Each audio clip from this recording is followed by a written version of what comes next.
ನಮಸ್ಕಾರ ವೀಕ್ಷಕರೇ, ವಿಶೇಷ ಕಾರ್ಯಕ್ರಮಕ್ಕೆ ಸ್ವಾಗತ. ನಾನು ಸುಧಾಗೌಡ.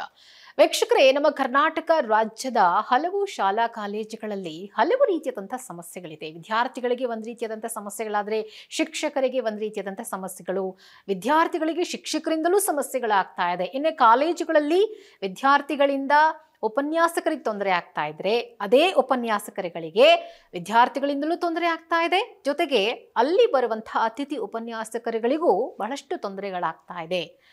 ಬೆಂಗಳೂರಿನಲ್ಲಿ ಒಂದು ವಿಚಿತ್ರವಾದಂತಹ ಒಂದು ಘಟನೆ ನಡೆದಿದೆ. ಆ ಒಂದು ಘಟನೆ ಬಗ್ಗೆ ನಾನು ಹೇಳೋಕೆ ಈ ಒಂದು ಇಂಟ್ರೊಡಕ್ಷನ್ ಅನ್ನು ಕೊಟ್ಟಿದ್ದೀನಿ. ಹಾಗಿದ್ರೆ ಅದು ಯಾವ ಘಟನೆ ಹೇಳ್ತಾ ಹೋಗ್ತೀನಿ ನೋಡಿ. ರಾಜ್ಯದ ಹಲವು ಕಾಲೇಜುಗಳಲ್ಲಿ ಅತಿಥಿ ಉಪನ್ಯಾಸಕರ ಗೋಳು ಮಾತ್ರ ಕೇಳುವವರೇ ಇಲ್ಲದಂತಹ ಪರಿಸ್ಥಿತಿ ಆಗೋಗ್ಬಿಟ್ಟಿದೆ.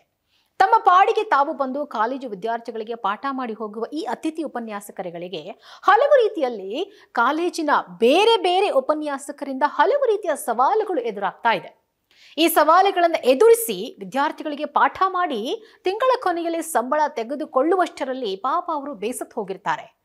ಎಷ್ಟೋ ಕಡೆ ಅತಿಥಿ ಉಪನ್ಯಾಸಕರಿಂದ ಪಾಠ ಮಾಡಿಸಿಕೊಂಡು ಸರಿಯಾಗಿ ಸಂಬಳವನ್ನು ಕೊಡದಂತಹ ಕಾಲೇಜುಗಳು ಕೂಡ ನಮ್ಮ ರಾಜ್ಯದಲ್ಲಿ ಇದಾವೆ ಅಂದ್ರೆ ನಾವು ನಂಬಲೇಬೇಕು. ಇದು ನಿಜಕ್ಕೂ ನಾಚಿಕೆಗೇಡಿನ ವಿಚಾರ. ಇಷ್ಟೆಲ್ಲ ಸವಾಲುಗಳ ನಡುವೆ ಈಗ ಮತ್ತೊಂದು ಕಿರುಕುಳ ಕೂಡ ಶುರುವಾಗಿದೆಯಂತೆ.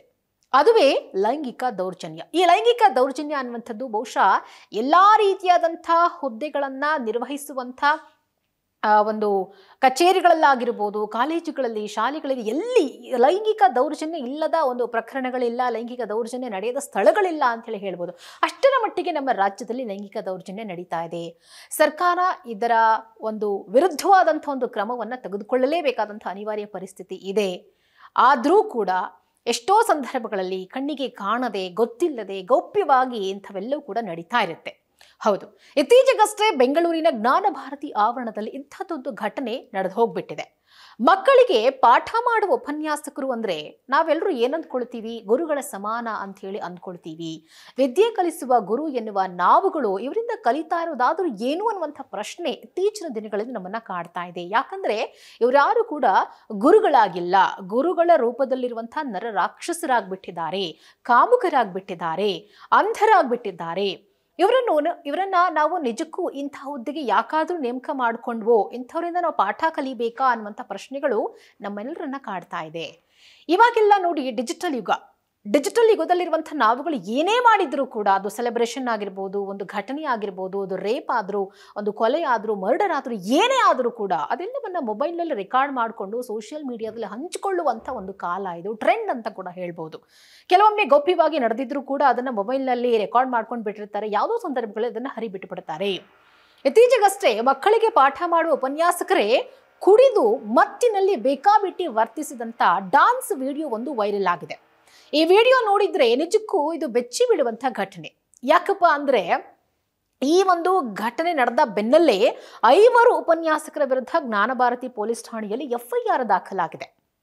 FIR ದಾಖಲಾದ ಬೆನ್ನಲ್ಲೇ ಉಪನ್ಯಾಸಕರ ಹಲವು ವಿಡಿಯೋಗಳು ಕೂಡ ವೈರಲ್ ಆಗಿದೆ. ಈ ವಿಡಿಯೋದಲ್ಲಿ ಉಪನ್ಯಾಸಕರು ಏನ್ ಮಾಡಿದ್ದಾರೆ ಗೊತ್ತಾ? ಮದ್ಯವನ್ನ ಸೇವಿಸಿ ಶರ್ಟ್ ಬಿಚ್ಚಿ ಡಾನ್ಸ್ ಮಾಡಿರೋದಲ್ಲದೆ ವಿದ್ಯಾರ್ಥಿನಿಯರ ಜೊತೆ ಅಸಭ್ಯವಾಗಿ ವರ್ತಿಸಿದ್ದಾರೆ. ಅಂಬೇಡ್ಕರ್ ಜಯಂತಿ ಆಚರಣೆಯ ಸಂದರ್ಭದಲ್ಲಿ ವಿದ್ಯಾರ್ಥಿನಿಯ ಜೊತೆಗೆ ಕುಡಿದು ಡಾನ್ಸ್ ಮಾಡಿದ್ದಾರೆ. ವಿದ್ಯಾರ್ಥಿಯನ್ನ ಎತ್ಕೊಂಡು ಉಪನ್ಯಾಸಕ ಡಾನ್ಸ್ ಮಾಡಿರುವಂತಹ ವಿಡಿಯೋ ಕೂಡ ವೈರಲ್ ಆಗಿದೆ. ಇದಲ್ಲದೆ ಇಂಟರ್ನಲ್ ಮಾರ್ಕ್ಸ್ಗಾಗಿ ವಿದ್ಯಾರ್ಥಿಗಳ ಬಳಿ ಹಣ ಕೊಡಬೇಕು ಅನ್ನುವಂಥ ಬೇಡಿಕೆಯನ್ನ ಕೂಡ ಇಟ್ಟಿದ್ದಾರೆ ಎನ್ನುವಂಥ ಆರೋಪಗಳು ಕೂಡ ಇದೆ. ಇಷ್ಟೇ ಅಲ್ಲ, 5 ಲೆಕ್ಚರ್ಗಳು ವಿವಿಧ ಸಂದರ್ಭಗಳಲ್ಲಿ ಅತಿಥಿ ಉಪನ್ಯಾಸಕಿಯೊಬ್ಬರಿಗೆ ಲೈಂಗಿಕ ಕಿರುಕುಳವನ್ನ ಕೂಡ ಕೊಟ್ಟಿದ್ದಾರೆ.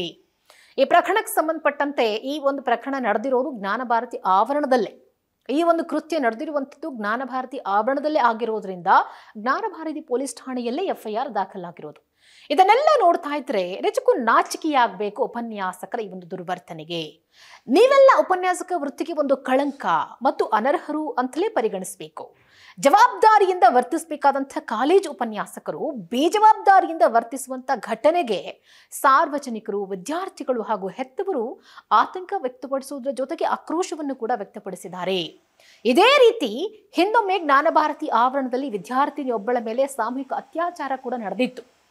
ಅಲ್ಲಿ ಸುಲಿಗೆ, ಕಳ್ಳತನದ ಪ್ರಕರಣಗಳು ಕೂಡ ನಡೆದಿದೆ. ಅದೆಲ್ಲವೂ ಕೂಡ ಬೆಳಕಿಗೆ ಬಂದಿದೆ. ಬೆಂಗಳೂರಿನ ಜ್ಞಾನ ಭಾರತಿ ಅಂದ್ರೆ ಬೆಂಗಳೂರು ಯೂನಿವರ್ಸಿಟಿ ಅಂತಲೇ ಇದು ಫೇಮಸ್ ಆಗಿರುವಂಥದ್ದು. ಆ ಯೂನಿವರ್ಸಿಟಿಗೆ ಅದರದ್ದೇ ಆದಂತಹ ಹೆಸರು, ಖ್ಯಾತಿ ಕೂಡ ಇದೆ. ಆದರೆ ಈ ಘಟನೆಗಳಿಂದ ಯೂನಿವರ್ಸಿಟಿಯ ಹೆಸರಿಗೆ ಧಕ್ಕೆ ಬರ್ತಾ ಇರೋದಂತೂ ಸತ್ಯ. ಹಾಗಿದ್ರೆ ಜ್ಞಾನಭಾರತಿ ಆವರಣದಲ್ಲಿ ವಿದ್ಯಾರ್ಥಿಗಳು ಎಷ್ಟರ ಮಟ್ಟಿಗೆ ಸುರಕ್ಷತೆಯನ್ನು ಹೊಂದಿದ್ದಾರೆ ಎನ್ನುವಂಥ ಪ್ರಶ್ನೆ ಖಂಡಿತ ನಮ್ಮೆಲ್ಲರನ್ನ ಕಾಡುತ್ತೆ. ಜೊತೆಗೆ ಕಾಲೇಜಿಗೆ ಹೋಗುವ ವಿದ್ಯಾರ್ಥಿಗಳು ಉಪನ್ಯಾಸಕರ ನಡುವೆ ಮಾರ್ಕ್ಸ್ಗಾಗಿ ಅನೇಕ ರೀತಿಯ ಡೀಲ್ಗಳು ನಡೀತಾ ಇರೋದು, ವೃತ್ತಿ ಮತ್ಸರದಿಂದಾಗಿ ಅತಿಥಿ ಉಪನ್ಯಾಸಕರ ಮೇಲೆ ನಡೀತಾ ಇರುವಂಥ ಲೈಂಗಿಕ ದೌರ್ಜನ್ಯಗಳಿಂದಾಗಿ ಒಂದು ರೀತಿ ಕಾಲೇಜಿಗೆ ಕಳಂಕ ಅಂಟಿಕೊಳ್ತಾ ಇರೋದಂತೂ ಸತ್ಯ. ಈ ಕಳಂಕವನ್ನ ಹೋಗ್ಲಾಡಿಸೋದಕ್ಕೆ ಕಾಲೇಜು ಆಡಳಿತ ಮಂಡಳಿ ಅದೇನು ಸರ್ಕಸ್ ಮಾಡಿದ್ರೂ ಅದು ಬಹಳ ಕಡಿಮೆ.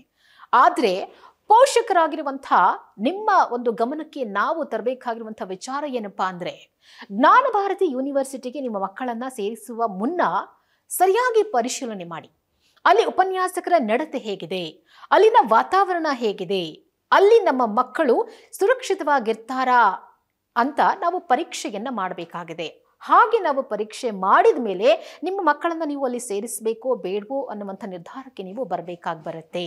ಎಚ್ಚರ ಪೋಷಕರೇ, ನಿಮ್ಮ ಮಕ್ಕಳನ್ನ ಜ್ಞಾನಭಾರತಿ ಯೂನಿವರ್ಸಿಟಿಗೆ ಸೇರಿಸೋ ಮುನ್ನ ಎಲ್ಲಾ ವಿಚಾರಗಳನ್ನ ಪರಿಗಣನೆಗೆ ತೆಗೆದುಕೊಳ್ಳಬೇಕು. ಜ್ಞಾನಭಾರತಿ ಯೂನಿವರ್ಸಿಟಿ ಮೇಲೆ ಸಾಕಷ್ಟು ಆರೋಪಗಳಿದಾವೆ, ಆಡಳಿತ ಮಂಡಳಿಯ ಮೇಲೆ, ಅಲ್ಲಿನ ಉಪನ್ಯಾಸಕರ ಮೇಲೆ ಸಾಕಷ್ಟು ಆರೋಪಗಳಿದಾವೆ. ಆ ಆರೋಪಗಳನ್ನ ನಿಮ್ಮ ಗಮನದಲ್ಲಿಟ್ಟುಕೊಂಡು ಅಲ್ಲಿ ಏನ್ ನಡೀತಾ ಇದೆ ಅನ್ನೋದನ್ನ ಪರಿಶೀಲನೆ ಮಾಡಿ ಆಮೇಲೆ ನಿಮ್ಮ ವಿದ್ಯಾರ್ಥಿಗಳನ್ನ ನೀವು ಅಲ್ಲಿ ಶಿಕ್ಷಣಕ್ಕಾಗಿ ಸೇರಿಸೋದು ಒಳಿತು ಅನ್ನೋದು ನಮ್ಮ ಅಭಿಪ್ರಾಯ.